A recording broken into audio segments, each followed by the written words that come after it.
In Osaka, Japan, the powerful head of a Yakuza organization, Oyabun, gathers his men for an important meeting.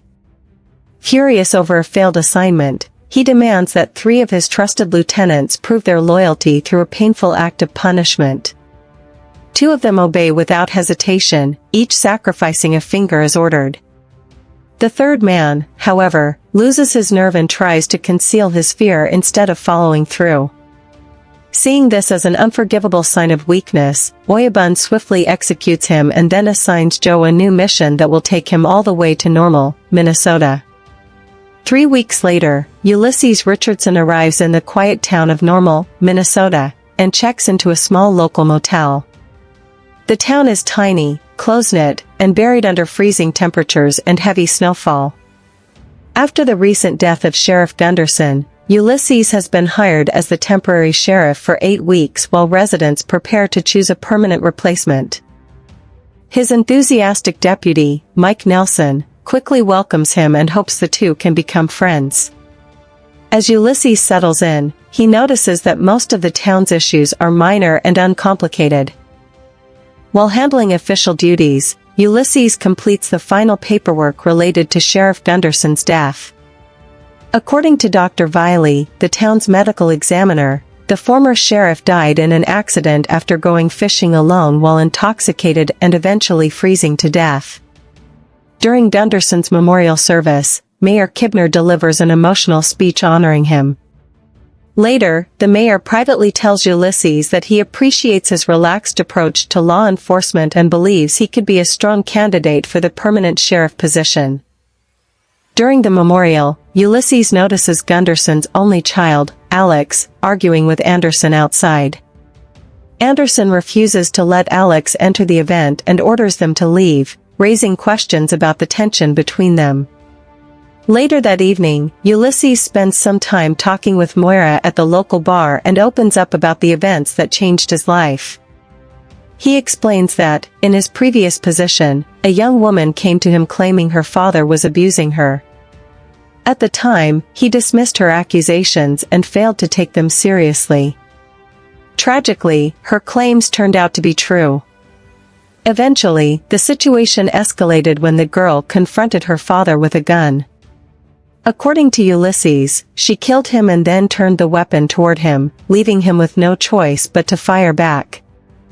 The incident haunted him deeply, causing him to withdraw from everyone around him, including his wife. Over time, the emotional distance between them became so severe that it led to their separation. The following day, while at his motel, Ulysses meets a woman named Lori and her dog, Ollie, near a vending machine. After helping her retrieve a stuck item, the two share a friendly conversation, though Ulysses quietly notices that she is carrying a firearm. Later that night, Ulysses comes across a parked vehicle on the side of the road and decides to check on its occupant. Inside, he finds Alex, who is drinking heavily and struggling with grief after the loss of their father. Alex also feels isolated because many people in town refuse to accept them for being non-binary. Wanting to help, Ulysses joins Alex for a conversation and notices both a handgun and Sheriff Gunderson's old belt in the vehicle. As they talk, the two develop a genuine connection. Alex explains that they joined the military hoping to become the child their father wanted, but life became far more difficult when others refused to accept who they truly were. Seeing Alex's emotional state, Ulysses carefully convinces them to hand over the gun. Rather than arresting them, he offers a safe place to spend the night and brings them to the local jail, where they can rest in a warm cell until morning. The next day, the quiet town of Normal is thrown into chaos when the alarm at the local bank suddenly goes off. Inside the bank, Lori and her boyfriend Keith are carrying out an armed robbery. Despite the situation, neither of them intends to hurt anyone. When one of the customers begins suffering what appears to be a heart attack, they immediately stop what they are doing to help him get the medication he needs. During the distraction, Tom, one of the bank's security guards who is temporarily working in town, seizes the opportunity to fight back. He attacks Keith, wounds him, and gains control of the situation at gunpoint. Lori quickly draws her weapon in an attempt to protect Keith, but the tense standoff spirals out of control. Ulysses, Nelson, and Blaine soon arrive at the bank in response to the robbery. As he surveys the situation, Ulysses spots Ollie sitting inside a vehicle outside the building and immediately realizes that Lori is one of the robbers. Ignoring warnings from Nelson and Blaine, he decides to enter the bank himself. Unknown to him, Blaine receives a phone call instructing him to make sure Ulysses never leaves the building alive if he goes inside. Although reluctant at first, Blaine agrees. The moment Ulysses enters, both deputies turn their weapons on him. A gunfight breaks out, and Ulysses manages to return fire, severely injuring Blaine. Looking for answers, he forces the bank manager to lead him into the vault. There, he discovers not only large amounts of cash and gold, but also a hidden stockpile of illegal weapons. The manager suddenly tries to shoot him but accidentally kills himself during the attempt. After piecing everything together, Ulysses realizes that Lori and the wounded Keith are the only people inside who are not part of the larger conspiracy. With no other option, the three agree to work together and find a way out. Outside the bank, Mayor Kibner arrives and takes control of the situation. It soon becomes clear that he was the person directing Blaine behind the scenes. During a tense conversation, Kibner reveals a shocking secret. According to him, many small towns have struggled to survive economically, but Normal found a different solution. The town secretly partnered with the Yakuza, allowing them to store and move illegal goods through the area in exchange for a share of the profits. The arrangement brought wealth and stability, and most of the townspeople willingly supported it. Kibner explains that Ulysses was chosen as interim sheriff because they believed he would stay uninvolved and ask few questions. Now that he has uncovered the truth, however, he has become a threat. Worse, if the Yakuza discover that their operation has been compromised, they could wipe out the entire town. Determined to eliminate the problem, the conspirators cut the power to the bank. Ulysses responds by grabbing a rocket launcher from the hidden weapons cache and firing it, instantly killing Kibner. At the same time, members of the Yakuza begin traveling to Minnesota to deal with the situation personally. The conflict quickly escalates into an all-out battle across the town as a fierce snowstorm rages outside. Ulysses, Lori, and Keith escape the bank and race through the streets while being hunted from every direction. Meanwhile, Ulysses finds himself locked in a brutal fight with Maynard inside the hardware store. After a violent struggle, he finally gains the upper hand and defeats him. The remaining corrupt officers continue hunting the fugitives through town, but Ulysses has one last surprise waiting for them.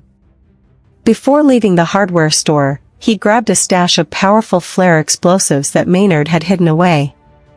During the pursuit, Mike spots one of the devices and confidently picks it up, assuming he can safely disable it. Back at the police station, Ulysses suddenly finds himself ambushed by Moira, who shoots him from behind. Fortunately, his protective vest absorbs the impact, but he is left vulnerable and defenseless. Moira reveals that she never believed the story he told her at the bar, sensing that he had hidden the truth. Ulysses finally confesses what really happened years earlier: the young woman never killed her father. Instead, he was the one who pulled the trigger, and the guilt from that decision has haunted him ever since. In return, Ulysses exposes Moira's own secret. He accuses her of murdering Sheriff Gunderson by drugging him and abandoning him outside in the freezing cold. Moira admits it, explaining that Gunderson had become a threat because he refused to support the town's arrangement with the Yakuza. He also wanted to repair his relationship with Alex despite the prejudice surrounding them. As Moira prepares to finish Ulysses off, Alex intervenes. Having overheard everything from a nearby jail cell, Alex uses their father's old belt to stop Moira from firing. Alex takes a vehicle and heads back toward the bank, eliminating one of the remaining conspirators along the way. Once there, they rig the Yakuza's hidden fortune with powerful explosives. Ulysses then contacts Blaine and the surviving townspeople with a proposal. He points out that the Yakuza will likely punish the entire town once they discover what happened to their operation, regardless of who was responsible. His solution is simple but dangerous: convince the Yakuza that everything is normal. The townspeople must clean up the evidence, repair the damage, and make it appear as though there were no robberies, shootouts, or deaths. If they can successfully fool the arriving gangsters, everyone might walk away alive. Knowing they have no better alternative, Blaine reluctantly accepts the deal, and the residents begin working together to rebuild the town before the Yakuza arrive. The following day, the Yakuza finally arrive in Normal to inspect the situation for themselves. Ulysses and Blaine carefully guide them through town, making sure everything appears exactly as it should. At the bank, the operation seems untouched, and the visitors find no immediate reason to be suspicious. To further reassure them, the townspeople host a welcome dinner at a local restaurant. For a brief moment, it looks like Ulysses' risky plan might actually succeed. However, a bizarre accident changes everything. The weapon hits the floor, discharges unexpectedly, and kills Oyabun instantly. Within seconds, the fragile piece collapses as both sides open fire, turning the restaurant into a deadly battlefield. As chaos erupts throughout the restaurant, Ulysses finds himself locked in a brutal fight with Tom inside the kitchen. The two exchange a relentless series of blows before Ulysses finally gains the upper hand and defeats him. By the time the gunfire dies down, nearly everyone involved has been killed. Emerging from the kitchen, Ulysses discovers that only Alex and Blaine have survived the massacre. This movie takes the classic small-town crime story and turns it into a wild mix of action, dark comedy, and unexpected twists. What starts as a simple bank robbery quickly uncovers a massive conspiracy involving corrupt townspeople and the Yakuza, forcing Ulysses to fight for survival while confronting the mistakes of his past. Despite all the chaos and violence, the story is really about redemption, second chances, and finding a reason to move forward. The ending leaves the door open for more trouble ahead, but it also gives Ulysses a hopeful new beginning after everything he has endured.